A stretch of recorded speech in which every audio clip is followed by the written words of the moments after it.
Hello everyone, welcome to P mathematics. इस video में हम दिसंबर 2019 में लीनियर अलजेब्रा से जो पार्ट सी के क्वेश्चंस आए हैं उनका सॉल्यूशन देखेंगे। अगर आपको सॉल्यूशन समझ आए तो प्लीज़ लाइक करें, शेयर करें और चैनल को सब्सक्राइब करें। स्टार्ट करते हैं first question. Let T Cn to Cn be a linear transformation where n is greater than equal to 2। Suppose 1 is the only eigen value of t। ये एक linear transformation given है and यहाँ पे ये दिया हुआ है कि 1 is the only eigen value of t। t की आइगन वैल्यू सिर्फ 1 ही है। Then which of the following statements are true. First है t की power k not equal to identity for any k belongs to natural number. Second t minus I की power n minus 1 equals to 0। Third t minus I की power n equal to 0 and fourth t minus I की power n plus 1 equal to 0। देखिए solution. t linear transformation given है and n is greater than equal to 2 and condition क्या है t के लिए। t की जितनी भी आइगन वैल्यूज है वो 1 ही है। 1 is the only eigen value of t। तो हम इसी तरह से एक मैट्रिक्स कंसिडर करते हैं इस लीनियर ट्रांसफॉर्मेशन के लिए। क्या करते हैं हम t को आइडेंटिटी मैट्रिक्स कंसिडर करते हैं 3 क्रॉस 3 की, क्योंकि हमारे पास n क्या है ग्रेटर देन इक्वल टू 2 है। तो हम या तो n इक्वल टू 2 लेंगे या 3 लेंगे या फिर आगे मतलब इनसे ज़्यादा ही लेंगे कोई वैल्यू। तो ये कंडीशन है ना, तो हम 3 क्रॉस 3 की मैट्रिक्स लेते हैं, n इक्वल टू हम 3 लेते हैं एंड 3 क्रॉस 3 की आइडेंटिटी मैट्रिक्स कंसिडर करते हैं। अब हम देख रहे हैं कि इसकी सारी आइगन वैल्यूज 1 है एंड अगर हम यहाँ पे देखें t की पावर k मतलब कोई भी k की कोई भी वैल्यू रखें नेचुरल नंबर से, कोई भी k की वैल्यू रखें, जैसे 1 रखें तो भी हमें t की पावर 1 क्या मिलेगा, आइडेंटिटी मैट्रिक्स से मिलेगा। 2 रखेंगे तो भी आइडेंटिटी, 3 रखेंगे तो भी आइडेंटिटी। मतलब हम इसका कितने बार भी प्रोडक्ट करेंगे, जैसे t1 t2 t2 क्या मतलब t स्क्वायर का मतलब क्या हो गया यहाँ से t डॉट टी। तो हम आइडेंटिटी मैट्रिक्स को आइडेंटिटी मैट्रिक्स से कितनी बार भी मल्टीप्लाई करेंगे तो हमें आइडेंटिटी मैट्रिक्स से मिलेगी। देन यहाँ से हमें क्या मिल गया, t की power k equals to identity for any k belongs to natural number. And first option में देखो क्या गिवन है, t की power k is not equal to identity for any k। Then ये ऑप्शन यहाँ से इनकरेक्ट हो गया। अब सेकंड थर्ड फोर्थ इनके लिए भी चेक करते हैं। सेकंड ऑप्शन के लिए देखो हम मैट्रिक्स कंसिडर करते हैं 1 1 1 0 1 1 0 0 1 इस तरह से। इसकी सारी आइगन वैल्यूज 1 है। देन यहाँ से हम t माइनस आई फाइंड करेंगे, तो इस मैट्रिक्स में से आइडेंटिटी मैट्रिक्स को माइनस करेंगे तो ये डायगोनल की एंट्री 0 हो जाएगी और बाकी मैट्रिक्स एज इट इज़। फिर इसका स्क्वायर करेंगे तो t माइनस आई को t माइनस आई से मल्टीप्लाई करेंगे। देन हमारे पास यहाँ से क्या वैल्यू आ जाएगी 0 1 1 0 0 1। इन दोनों को मल्टीप्लाई करेंगे तो जब मैट्रिक्स मल्टीप्लिकेशन से ये जो मैट्रिक्स मिलेगी हमें t माइनस आई स्क्वायर, वो क्या मिलेगी हमें 0 0 1 0 0 0 0 0 0। ठीक है, अब ये 0 के इक्वल नहीं है। अब यहाँ पे तो एक एंट्री 1 है तो ये मैट्रिक्स 0 मैट्रिक्स के इक्वल तो नहीं है। एंड सेकेंड ऑप्शन में क्या गिवन है, हम n जब 3 लेके चल रहे हैं तो n माइनस 1 क्या होगा 3 माइनस 1 इक्वल टू 2। एंड यहाँ से हमें सेकेंड ऑप्शन में है t minus I square equal to 0, but हमारे पास तो ये नॉन जीरो मिला। देन सेकेंड ऑप्शन भी डिस्कार्ड हो गया। अब थर्ड और फोर्थ ऑप्शन को चेक करते हैं। तो देखो हमारे पास जो लीनियर ट्रांसफॉर्मेशन गिवन है उसमें डायमेंशन क्या है, n है, n डायमेंशन का ट्रांसफॉर्मेशन गिवन है। एंड आइगन वैल्यू के लिए क्या कंडीशन है, आइगन वैल्यू सारी 1 1 है। देन जो कैरेक्टरिस्टिक पॉलिनोमियल लगा उसका वो क्या बनेगा x माइनस 1 की पावर n, क्योंकि डायमेंशन n है और सारी आइगन वैल्यूज क्या है 1 1 1 1 है। ठीक है, तो इसकी जो कैरेक्टरिस्टिक पॉलिनोमियल होगी वो क्या बनेगी x माइनस 1 की power n equal to 0। Then यहाँ से कोई भी मैट्रिक्स होती है वो कैरेक्टरिस्टिक पॉलिनोमियल को सेटिस्फाई करती है। देन यहाँ से t माइनस आई की पावर n इक्वल टू 0 आ जाएगा। एंड अगर t माइनस आई की पावर n 0 है तो इसकी पावर 1 प्लस मतलब n प्लस 1 भी 0 होगा।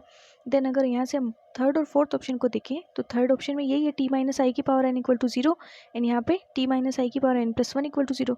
तो ये दोनों ऑप्शन करेक्ट हो गए and first and second incorrect हो गए। Next question, let X be a finite dimensional inner product space over C. Let T x to X be any linear transformation. Then which of the following statements are true? यहाँ पे हमें X एक finite dimensional inner product space given है over C and T क्या है x to X एक linear transformation given है। तो जब भी हमारे पास लीनियर ट्रांसफॉर्मेशन इस तरह से गिवन हो तो ये लीनियर ऑपरेटर को रिप्रेजेंट करता है। ठीक है, मतलब जब डोमेन एंड को डोमेन सेम हो तो ये किसको रिप्रेजेंट करता है, लीनियर ऑपरेटर को।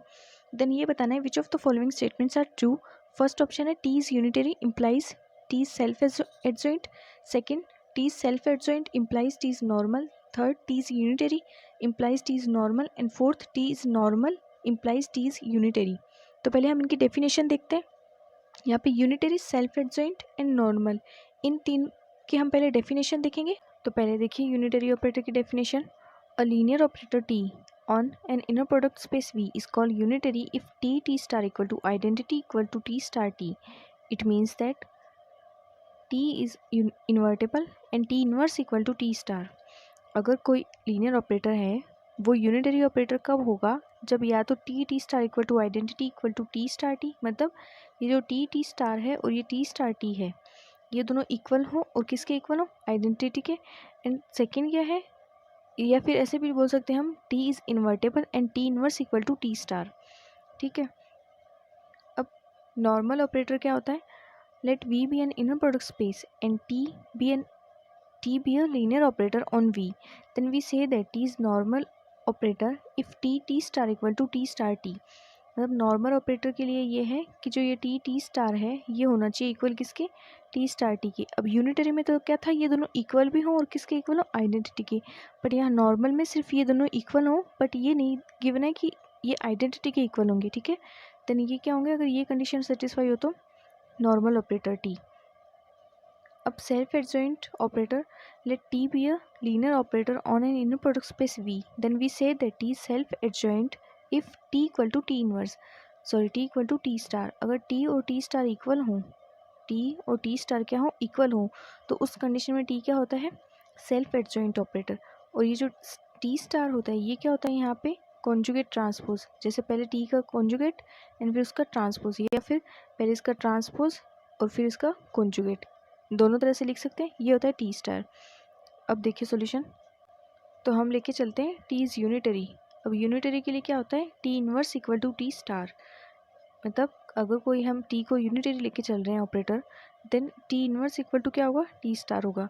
तो हम मैट्रिक्स कंसिडर करते हैं एक आयोटा 0 0 माइनस आयोटा, इस तरह से। तो और इसे लेके चलना है यूनिटरी, तो अगर ये यूनिटरी है तो ये इन दोनों कंडीशन को सेटिस्फाई करेगा। तो हम देख लेते हैं जो हमने मैट्रिक्स कंसिडर करी है, क्या वो टी इनवर्स और टी स्टार ये दोनों इक्वल है उसके लिए। तो यहाँ से टी इनवर्स क्या आएगा, 1 upon determinant of T and multiply में एडजॉइंट ऑफ टी। इसका डिटर्मिनेंट आएगा 1 एंड एडजॉइंट क्या आएगा, ये दोनों एंट्रीज आपस में चेंज हो जाएगी और इनके साइन चेंज, तो 0 पे साइन चेंज होगा तो कोई इफेक्ट नहीं पड़ेगा। फिर टी स्टार क्या होता है, कॉम्प्लेक्स कॉन्जुगेट ऑफ टी, मतलब या तो इसका पहले कॉन्जुगेट एंड फिर उसका ट्रांसपोज, या फिर पहले ट्रांसपोज और उसका कॉन्जुगेट, मतलब ये इसके इक्वल होता है टी स्टार। इनमें से आप कोई भी वैल्यू रख सकते हैं। तो हमारे पास टी ट्रांसपोज क्या आ जाएगा, जो मैट्रिक्स टी है उसका ट्रांसपोज लिखेंगे 2x2 की मैट्रिक्स के लिए या किसी मैट्रिक्स के लिए। ट्रांसपोज क्या होता है, रो कॉलम में चेंज होती है और कॉलम रो में चेंज होता है। तो पहले हम ट्रांसपोज लिखेंगे मैट्रिक्स टी का एंड फिर उसका कॉन्जुगेट, तो ये हमारे पास आ जाएगा टी स्टार के इक्वल। मतलब ये टी स्टार ही तो होता है, पहले कॉन्जुगेट फिर ट्रांसपोज, या फिर पहले ट्रांसपोज फिर कॉन्जुगेट, ये टी स्टार के इक्वल होता है। अब हमारे पास जो टी इनवर्स मैट्रिक्स आई वो कुछ इस तरह से आई, मतलब ये 1 ही है यहाँ पे, तो ये मल्टीप्लाई होगा तो मैट्रिक्स यही रहेगी, माइनस आयोटा 0 0 आयोटा। एंड जो टी स्टार आई वो भी हमारे पास क्या आई, माइनस आयोटा 0 0 आयोटा। तो हमारे पास क्या मिल रहा है, T inverse equal to T star. तो ये इस कंडीशन को सेटिस्फाई कर रहा है जो हम लेके चले हैं T unitary, then T inverse equal to T star, मतलब हमने ये जो मैट्रिक्स ली है वो क्या है, यूनिटरी है। मतलब इस मैट्रिक्स के लिए जो टी है लीनियर ऑपरेटर वो कैसा ऑपरेटर है, यूनिटरी ऑपरेटर है। अब हमें क्या दिखाना है कि ये सेल्फ एडजॉइंट है, तो सेल्फ एडजॉइंट के लिए क्या होना चाहिए, T equal to T star. अब हमारे पास टी स्टार तो ये है और टी क्या है हमारे पास, देखें तो टी हमारे पास ये है, दोनों इक्वल नहीं है। यहाँ पे देखो, यहाँ पे फर्स्ट वाली ये एंट्री आयोटा है एंड टी स्टार में ये वाली आयोटा ये वाली एंट्री क्या है, माइनस आयोटा है। हम क्या देख रहे हैं, टी इनवर्स और टी स्टार क्या है, टी और टी स्टार क्या है, दोनों इक्वल नहीं है। तो इसलिए टी क्या होगी, सेल्फ एडजॉइंट नहीं होगी। सेल्फ एडजॉइंट के लिए क्या होना चाहिए, टी और उसका जो कॉन्जुगेट ट्रांसपोज है, या फिर बोल सकते हैं ये जो कॉम्प्लेक्स कॉन्जुगेट है टी का, ये और जो टी है दोनों क्या होने चाहिए, इक्वल होने चाहिए। बट यहाँ पे तो अगर हम देखें तो हमारे पास टी और टी स्टार ये दोनों क्या है, इक्वल नहीं है। अगर ये दोनों इक्वल नहीं है तो टी क्या होगा, सेल्फ एडजॉइंट नहीं होगा। देन फर्स्ट ऑप्शन तो इनकरेक्ट हो जाएगा। सेकंड में हमें लेके चलना है टी सेल्फ एडजॉइंट है, तो सेल्फ एडजॉइंट की कंडीशन क्या होती है, T equal to T star.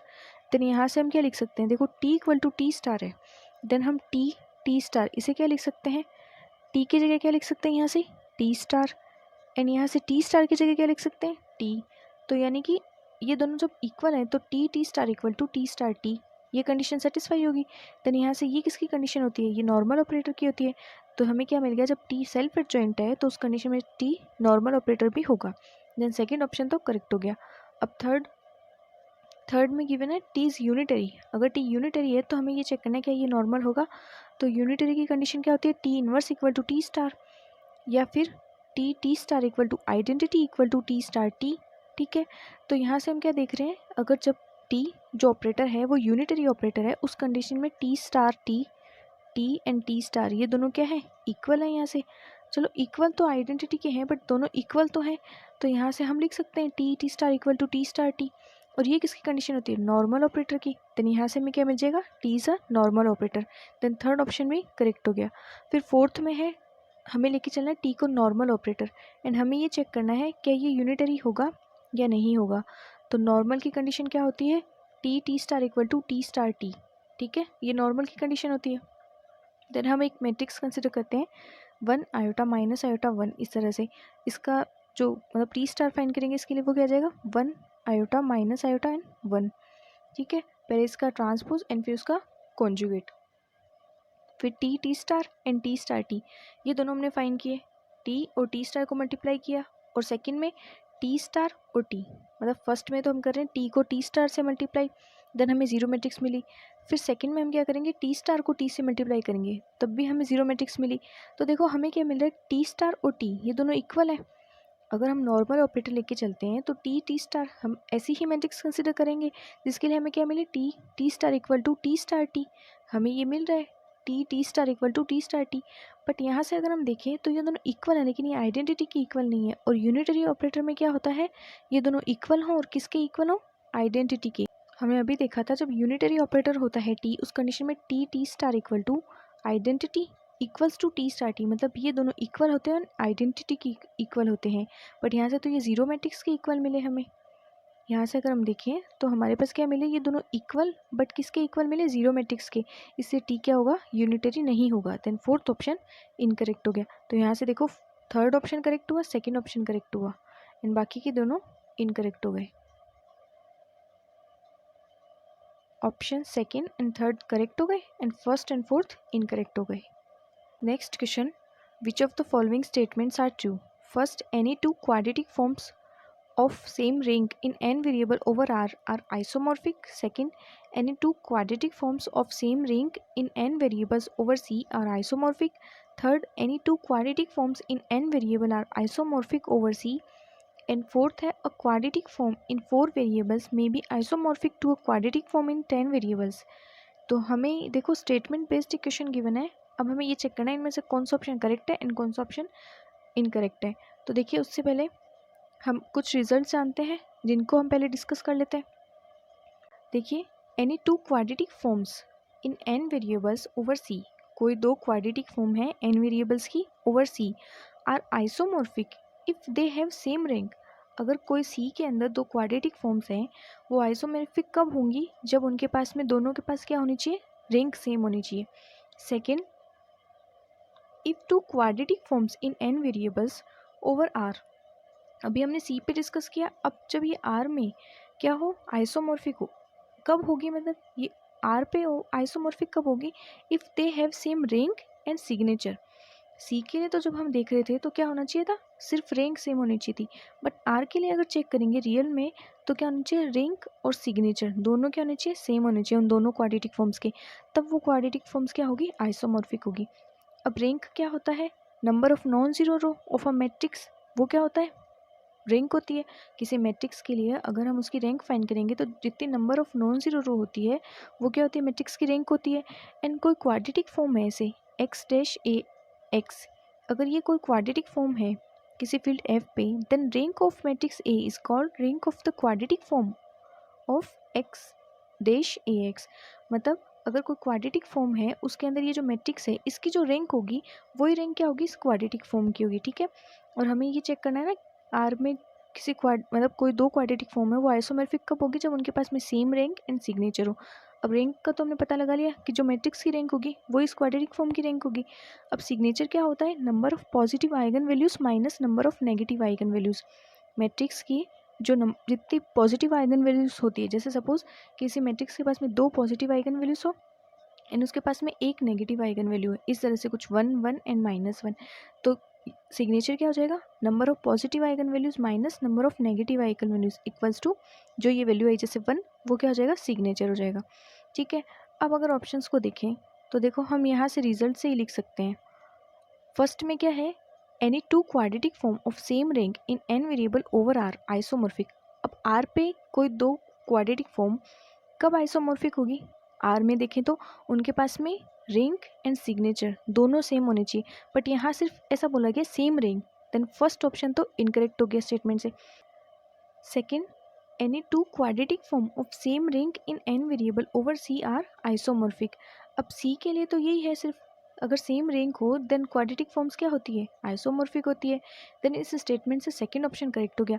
मतलब अगर आर में हम चेक करें तो क्वाड्रेटिक फॉर्म अगर उनकी रैंक सेम है तो हम सिर्फ रैंक के बेस पे नहीं बोल सकते कि वो क्या होगी, दोनों आइसोमॉर्फिक होगी।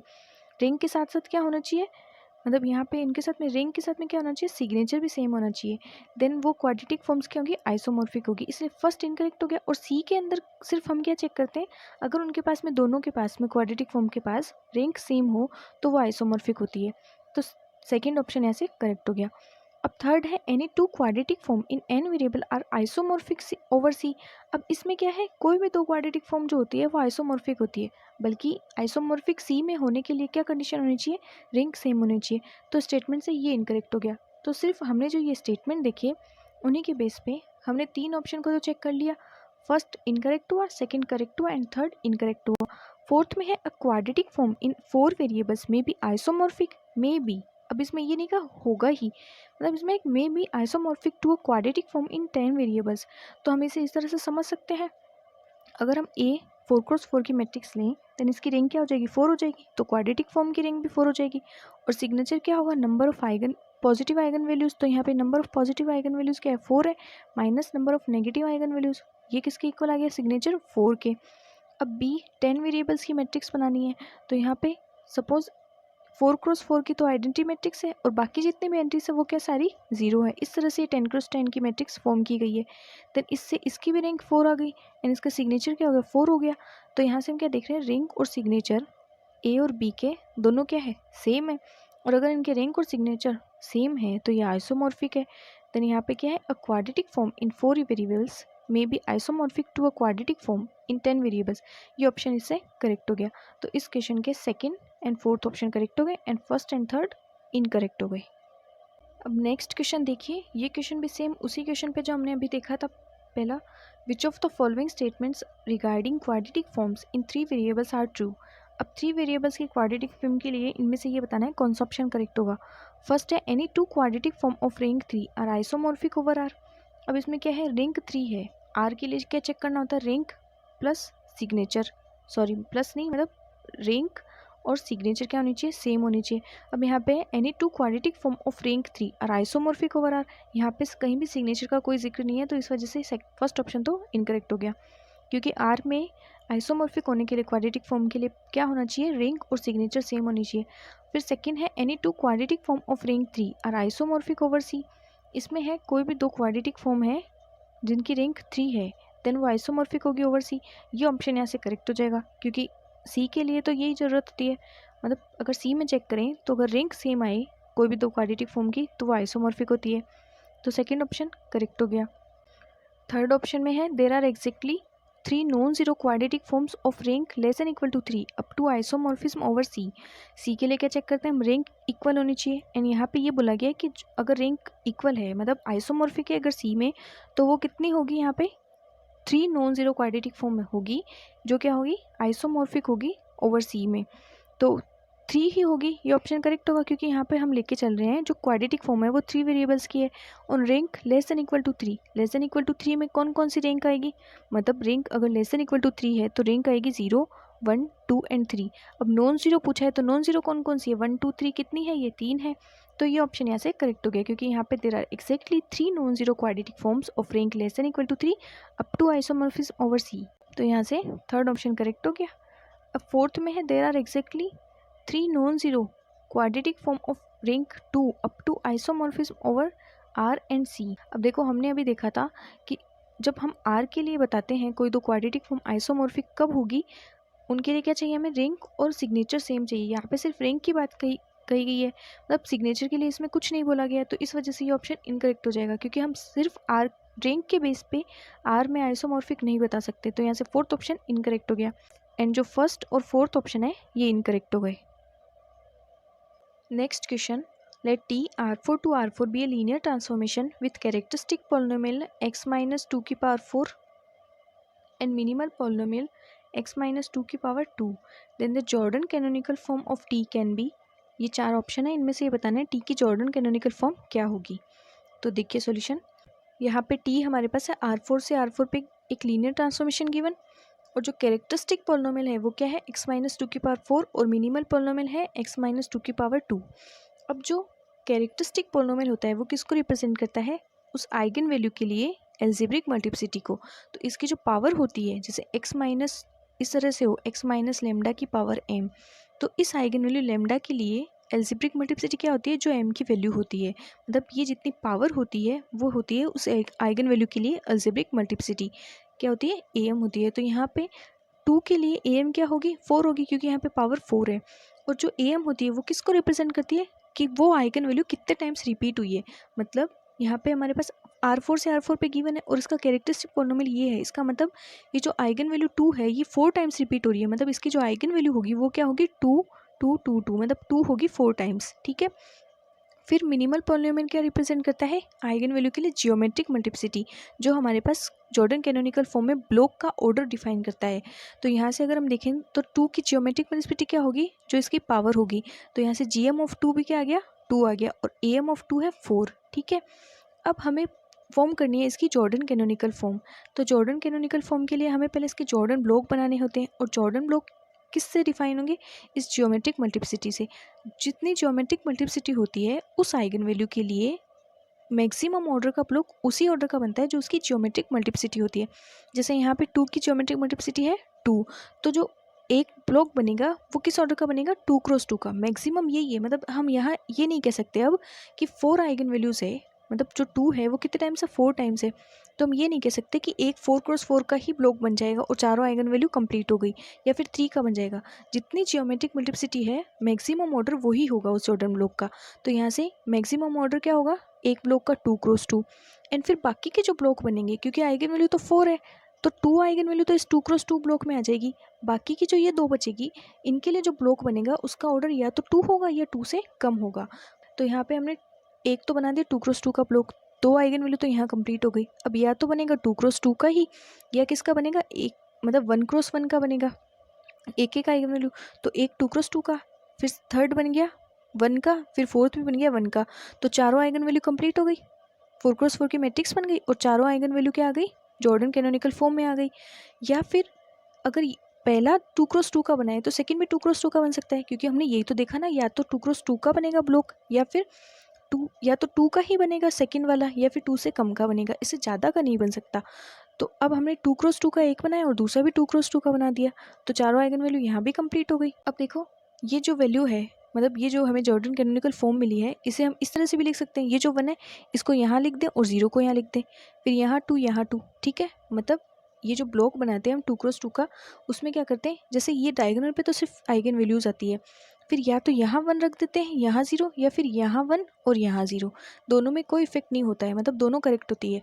तो इसे हम इस तरह से भी लिख सकते हैं, और इसे जब चेंज करेंगे तो ये 1 यहाँ, ये 0 यहाँ, तो इस तरह से बन जाएगी। इसी तरह से ये 1 यहाँ और ये 0 यहाँ। तो देखिए फर्स्ट ऑप्शन में देखिए ये 2 क्रॉस 2 का ब्लॉक और ये 2 क्रॉस 2 का ब्लॉक, फर्स्ट ऑप्शन करेक्ट हो गया। सेकंड में ये 1 क्रॉस 1, ये 1 क्रॉस 1 और ये 2 क्रॉस 2 का, ये करेक्ट हो गया, ठीक है। और थर्ड में देखिए, थर्ड में क्या है, 1 1 के ब्लॉक बन रहे हैं, बल्कि हमने यही देखा जितनी जियोमेट्रिक मल्टीप्लिसिटी होती है, जो मैक्सिमम ऑर्डर जो होता है ब्लॉक का वो 2 क्रॉस 2 होता है, उसके बाद में या तो 2 क्रॉस 2 हो सकता है या उससे कम का हो सकता है, बट यहाँ पे तो एक भी 2 क्रॉस 2 का ब्लॉक ही एग्जिस्ट नहीं कर रहा है, इसलिए ये जॉर्डन कैनोनिकल फॉर्म नहीं होगी। फिर फोर्थ में है, ये तो 2 क्रॉस 2 का बन रहा है, पर यहाँ पे देखो ये कोई ब्लॉक ही नहीं बन रहा, क्योंकि ब्लॉक बनने के लिए तो मतलब ब्लॉक के एलिमेंट्स इधर आने चाहिए, बट ये 1 एक आ रहा है, तो ये भी ब्लॉक नहीं बना रहा है, तो इस वजह से ये ऑप्शन भी इनकरेक्ट हो गया। तो ये इस क्वेश्चन के first and second option correct हो गए एंड थर्ड और फोर्थ इनकरेक्ट हो गए। Next question, let n is greater than equal to 1 and alpha beta belongs to R with alpha not equal to beta. Suppose an alpha beta equal to aij is an n cross n matrix such that aii equal to alpha and aij equal to beta.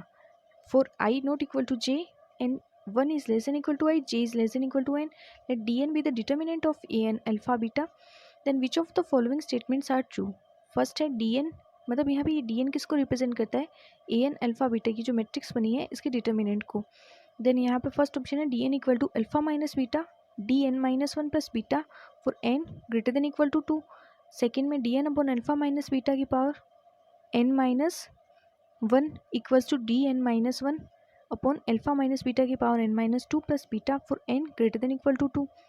Third dn equal to alpha plus n minus 1 beta की whole power n minus 1 and multiply में alpha minus beta for n greater than equal to 2. And fourth dn equal to alpha plus n minus 1 beta multiply by alpha minus beta की power n minus 1 for n is greater than equal to 2. Then ये बताना है इनमें से कौन कौन से option correct होंगे. तो ये तो देखो हमारे पास क्वेश्चन में सारी इन्फॉर्मेशन गिवन है.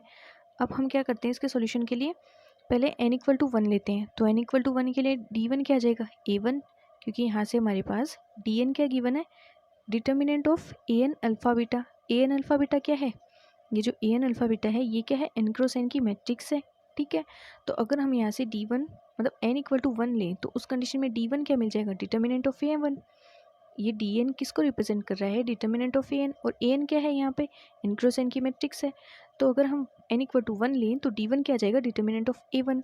अब a1 का डिटर्मिनेंट क्या हो जाएगा? यहाँ से अल्फा हो जाएगा. क्यों? क्योंकि a आई है तो हमारे पास अल्फा गिवन है. ठीक है, ये देखिए यहाँ से अगर हम देखेंगे n इक्वल टू 1 के लिए हमारे पास सिर्फ एक ही एंट्री आएगी, वो क्या आएगी? अल्फा आएगी. ठीक है, तो यहाँ से हमारे पास a1 क्या मिल जाएगा? हमारे पास d1 क्या मिल जाएगा? Determinant of a1 equal to alpha. And for n equal to 2 d2 क्या मिलेगा? Determinant of a2. तो a2 मैट्रिक्स किस तरह से बनेगी? यहाँ पे एंट्रीज अल्फा एंड यहाँ पे एंट्रीज बीटा, तो इसका डिटर्मिनेंट क्या आ जाएगा? यहाँ से alpha square minus beta square. इसी तरह से n इक्वल टू 3 के लिए लेंगे तो यहाँ पे तो एंट्रीज अल्फा अल्फा और बाकी की एंट्रीज बीटा. इसका डिटर्मिनेंट फाइंड करेंगे तो वैल्यू आ जाएगी alpha cube minus 3 alpha beta square minus 2 beta cube. ठीक है, अब ऑप्शन फर्स्ट को देखिए. फर्स्ट ऑप्शन ये है dn equal to alpha minus beta dn minus 1 plus beta for n is greater than equal to 2. तो हम फर्स्ट ऑप्शन को चेक करते हैं. अगर हम फर्स्ट ऑप्शन में n इक्वल टू 2 लें तो d2 इक्वल टू क्या आ जाएगा? अल्फा माइनस बीटा, जो हमारे पास फर्स्ट ऑप्शन में गिवन है dn इक्वल टू इस तरह से, वहाँ पे अगर हम n की जगह 2 रखेंगे तो d2 इक्वल टू क्या आ जाएगा? Alpha minus beta d1 plus beta alpha minus beta and d1 हमारे पास क्या आया? अल्फा आया. अभी हमने d1 फाइंड किया ना, d1 क्या है हमारे पास? अल्फा आया. तो d1 की वैल्यू रख देंगे यहाँ पे. तो alpha minus beta multiply by alpha plus beta, इसको सॉल्व करेंगे तो क्या आ जाएगी value? Alpha square minus alpha beta plus beta. अब ये किसकी वैल्यू आ रही है हमारे पास? जब हम n की वैल्यू 2 ले रहे हैं तो ये हमारे पास d2 आ रहा है. और d2 की वैल्यू हमने अभी फाइंड की थी. d2 क्या है? डिटर्मिनेंट जो फाइंड किया था a2 का, वो क्या है? Alpha minus beta square. और यहाँ से हमें d2 क्या मिल रहा है? Alpha square minus alpha plus beta. ये तो इसके इक्वल होता नहीं है alpha square minus beta square के, तो इस वजह से फर्स्ट ऑप्शन इनकरेक्ट हो गया. अब सेकंड ऑप्शन के लिए हम n इक्वल टू 2 लेते हैं जैसे हमने फर्स्ट ऑप्शन में लिया. तो सेकंड ऑप्शन में n इक्वल टू 2 रखेंगे तो आ जाएगा d2 upon alpha minus beta की power 1 equals to d1 upon alpha minus beta की पावर 0 प्लस बीटा. ये देखो सेकंड ऑप्शन में n इक्वल टू 2 रखेंगे तो क्या जाएगा हमारे पास? d2 upon alpha minus beta की पावर 1 इक्वल्स टू d, यहाँ पे n इक्वल टू 2 आएगा तो d1 upon alpha minus beta की पावर 0. ठीक है, प्लस में आ जाएगा बीटा, मतलब ये इधर है, ये प्लस में आ जाएगा बीटा. तो यही हमने यहाँ पे लिखा है. ऑप्शन सेकंड के लिए n इक्वल टू 2 के लिए वैल्यू आ जाएगी d2 upon alpha minus beta की power 1 equals to d1 upon alpha minus beta की पावर 0 प्लस बीटा. अब d1 आ गया, ये अल्फा माइनस बीटा की पावर क्या है? 0 है, तो ये 1 हो जाएगा प्लस में बीटा. तो ये d1 की वैल्यू हमारे पास अल्फा है और d2 की वैल्यू हमारे पास alpha square minus beta square. तो alpha square minus beta square मतलब a square minus B square का फॉर्मूला लिख देंगे. तो a प्लस बीटा और a माइनस बीटा होता है, तो यहाँ पे अल्फा माइनस बीटा मल्टीप्लाई में अल्फा माइनस बीटा. अब यहाँ पे अल्फा माइनस बीटा और a के अल्फा माइनस बीटा ये वाला ये कैंसिल हो जाएंगे तो क्या वैल्यू हो जाएगी? Alpha plus beta equals to alpha plus beta. तो सेकेंड ऑप्शन यहाँ से करेक्ट हो गया क्योंकि ये देखो LHS और RHS दोनों इक्वल हो गए. Alpha plus beta equal to alpha plus beta, तो सेकेंड ऑप्शन करेक्ट हो गया. अब इसी तरह से थर्ड ऑप्शन को चेक करते हैं, वही n इक्वल टू 2 के लिए. तो थर्ड ऑप्शन में गिवन है dn equal to alpha plus n minus 1 beta की पावर n माइनस 1 इंटू में अल्फा माइनस बीटा. तो यहाँ पे n इक्वल टू 2 रखेंगे तो d2 क्या आ जाएगा?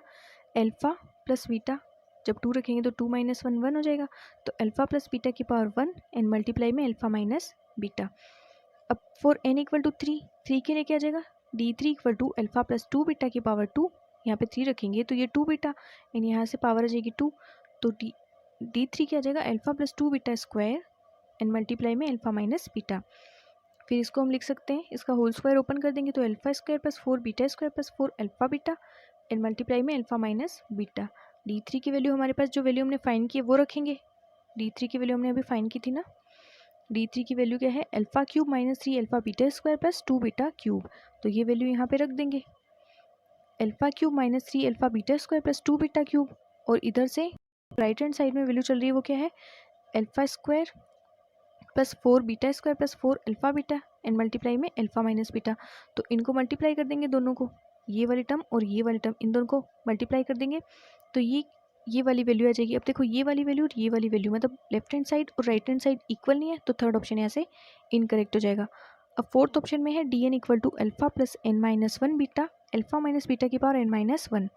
तो फॉर n इक्वल टू 3 के लिए जब चेक करें तो n इक्वल टू 3 के लिए यहाँ पे n की जगह 3 रख देंगे तो d3 इक्वल टू क्या आ जाएगा, अल्फ़ा प्लस 2 बीटा मल्टीप्लाई में अल्फ़ा माइनस बीटा स्क्वायर। तो यहाँ से d3 की वैल्यू क्या आ जाएगी, इसको ओपन कर देंगे a माइनस बी का होल स्क्वायर, तो a square plus b square, तो यहाँ से alpha square plus beta square minus 2 alpha beta, ये इसका फॉर्मूला ओपन हो गया। अब इसको दोनों को क्या करेंगे, मल्टीप्लाई कर देंगे ये वाली टर्म और ये वाली टर्म को, तो वैल्यू आ जाएगी alpha cube plus alpha beta square minus 2 alpha square beta plus 2 alpha square beta plus 2 beta cube minus 4 alpha beta square. तो ये सिंप्लीफाई होकर वैल्यू बचेगी हमारे पास alpha cube minus 3 alpha beta square plus 2 beta square, और d3 की वैल्यू भी हमारे पास यही है, alpha cube minus 3 alpha beta square plus 2 beta cube. तो राइट हैंड साइड और लेफ्ट हैंड साइड इक्वल आ गए, तो फोर्थ ऑप्शन करेक्ट हो गया। तो इस तरह से बस हमें वैल्यूज़ रखनी थी और बस इक्वेशन थोड़ी सी लेंदी प्रोसेस है, बाकी के जो क्वेश्चन है वो इजी है। तो यहाँ से fourth option correct, third incorrect, second correct and first incorrect. Second और फोर्थ ऑप्शन करेक्ट हो गए, सेकंड और फोर्थ करेक्ट और फर्स्ट और थर्ड इनकरेक्ट हो गए यहाँ से।